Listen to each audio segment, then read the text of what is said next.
हरे कृष्णा दोस्तों। तो मैं अभी जा रही हूँ ट्यूशन। आज सुबह सुबह मैं नहीं उठ पाई क्योंकि कल रात को मैं बहुत देर से सोई थी, तो इसलिए सुबह नहीं उठ पाई। मंगल आरती भी नहीं गई।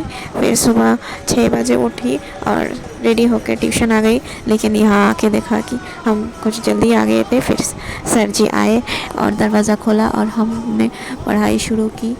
लगभग 2 घंटे से ज़्यादा समय तक हमारा ट्यूशन चला। फिर उसके बाद मैं जा रही थी घर में खाना खाने, क्योंकि आज कॉलेज में कुछ काम है। लेकिन जाते जाते देखा कि टाइम बहुत कम है, मैं घर जाऊंगी फिर आने में देर हो जाएगी। जा गई थी, लेकिन कॉलेज आके देखा तो कोई नहीं आया था। फिर कुछ देर बाद सब मेरे दोस्त लोग आए और यहाँ पर मैं बैठी थी तो देखा कुछ बच्चियाँ अपने बाप के साथ बहुत ही मेहनत से काम कर रही थी। यहाँ पे मैं शिकायत करती हूँ कि इतनी गर्मी में मुझे नहीं जाना कॉलेज, मुझे अच्छा नहीं लगता, यही वगैरह वगैरह ये सब। लेकिन फिर इन लड़कियों को देख के मुझे बहुत सारा मोटिवेशन मिल गया। फिर कॉलेज का काम ख़त्म हो गया और मैं अभी घर जा रही हूँ और घर जाके खाना खाऊंगी और फिर सो जाऊंगी, क्योंकि मैं कॉलेज में थी तो मुझे बहुत ही नींद आ रही थी, बस बैठी थी। और घर आके मैं गोंद कतीला भिगो के रख रही थी।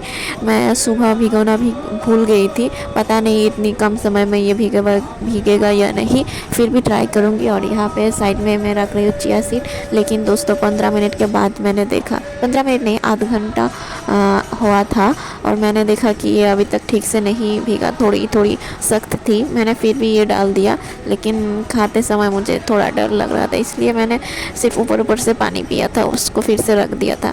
और ये चिया सीड के साथ मैं नींबू भी लिया था, क्योंकि नींबू खाना बहुत अच्छा होता है स्किन के लिए भी और बालों के लिए, इसलिए और गर्मी में भी तो और अच्छा होता है नींबू खाना। आप लोग ज़रूर नींबू खाएं रोज़।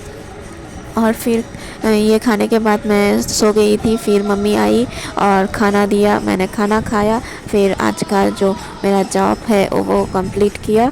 जॉब करने के बाद थोड़ा एक्सरसाइज कर लिया, क्योंकि मैं सुबह टाइम नहीं मिला था, मैं देर से उठी थी, एक्सरसाइज नहीं किया, इसलिए थोड़ी देर एक्सरसाइज करने के बाद थोड़ी देर पढ़ाई की भागवतम और फिर सो गई। हरे कृष्णा। और यहाँ पे मैं भूल गई थी कैमरा ऑन है और मम्मी आ गई थी और मम्मी के साथ थोड़ी देर बातें कर रही थी। फिर मैं भागवतम पाठ किया और आज भागवतम में मैंने पाठ किया कि कलियुग की और सत्ययुग की जो अंतिम समय है, जब कलियुग ख़त्म हो जाएगा, तब भगवान श्री कृष्णा कल की अवतार लेंगे और अधर्म का विनाश करेंगे।